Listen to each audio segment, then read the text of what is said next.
What's up mga kahigang? Alam nyo naman sa atin, madalas brownout pag bumabagyo o may kalamidad. Kaya dapat may power source yung mga devices natin. Pero hindi naman lahat sa atin afford yung ganitong klaseng power bank o power station na worth 10,000 to 15,000 pesos. Kaya itong i-unbox natin. Naka 70,000 milliamperes ka na. Pwede ka pang mag-charge ng 7 devices sabay-sabay.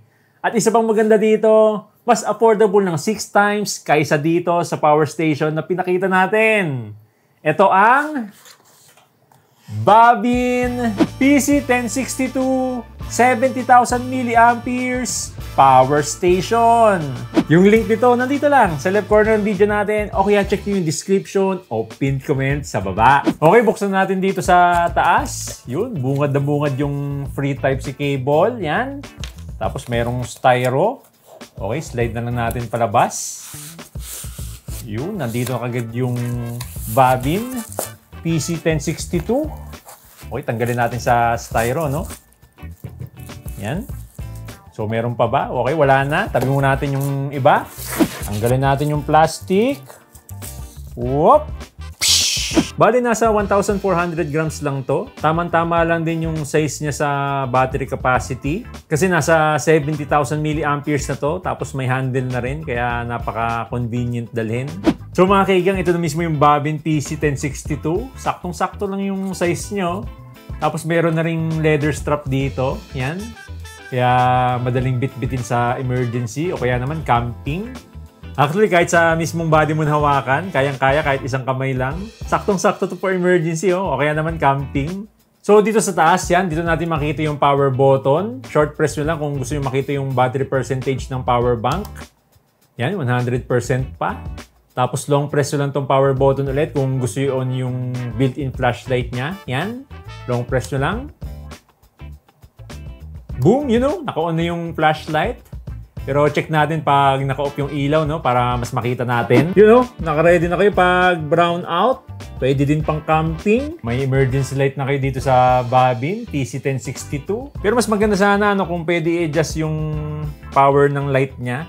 Pero okay na rin to for emergency purpose o kaya naman pang camping. YouTuber ka ba na may at least 10k subscribers at gusto magkaroon ng 20,000 pesos na commission? Mag-register na kagad dito sa Shopee x YouTube Shopping Program. Yung link nasa description o pinned comment lang sa baba. Make sure ilagay nyo yung YouTube link ko as a referral para maging eligible kayo sa pag-claim ng 20,000 pesos na commission. Lastly, mag-tag lang kayo ng Shopee products sa at least 40 videos sa YouTube channel nyo.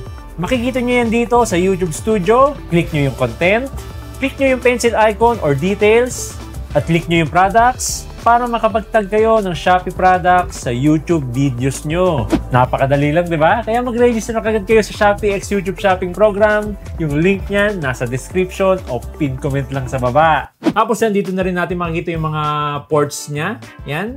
Yung 18 watts na Type-C pang charge ng power bank. Tapos yung Type-C din na 20 watts, power delivery.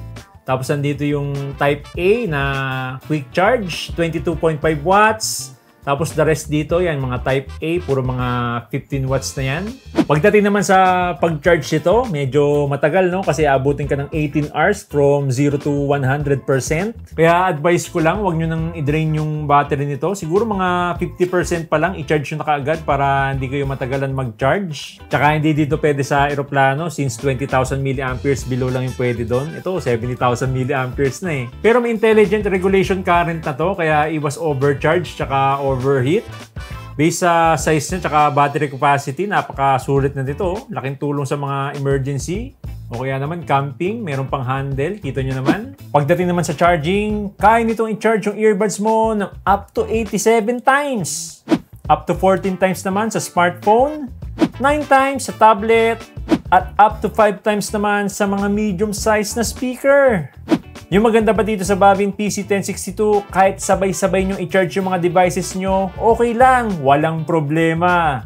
Kaya tamang-tama sa emergency or camping. Compatible na rin dito yung quick charge at power delivery charging protocol.